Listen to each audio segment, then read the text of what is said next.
রাখা যাবে না, যাবে? মূর্তি রাখা যাবে না, যাবে? মুসনাদে আহমদ ইবনে হাম্বলের হাদিস, আল্লাহ রাসূল সাল্লাল্লাহু আলাইহি ওয়াসাল্লাম বলেন, লা ইন্নাল মালাইকাতা লা তাদখুলু বাইতান ফীহি তামাসিল ওয়া সূরা। যে ঘরে মূর্তি আছে, যে ঘরে ছবি টাঙিয়ে রাখা হয়, ওই ঘরে আল্লাহর রহমতের ফেরেশতা প্রবেশ করে। চিপায় চাপায় কোনো ছোটখাটো ছবি থাকলে ওটা ভিন্ন কথা, কিন্তু বড় করে টাঙিয়ে রাখা যাবে? আব্বা আম্মা মরে গেছে, অনেকে আব্বা আম্মার ছবি টাঙায় রাখে, রাখা যাবে? আজকে নামায় ফেলবেন, পারা যাবে তো? আচ্ছা। অনেকে বিয়ের ছবি বাঁধায় রাখে, বাঁধায়া ঘরে ঝুলায় রাখে, স্মৃতি স্মৃতি রাখবার চায়। কি রাখবার চায়?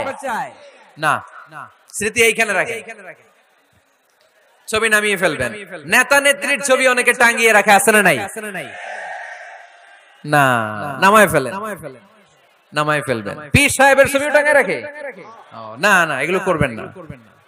স্মৃতি যদি রাখতে হয়, বিয়ের ছবি কিংবা ফ্যামিলি গ্রুপ ছবি হতে পারে, আব্বা আম্মা ভাই বোন মিলে আমাদের মতো করে আমাদের পরিসরে আমরা একটা ছবি তুললাম, এই ছবি অ্যালবামের মধ্যে তালাবদ্ধ করে রাখতে হবে, ঠিক কিনা?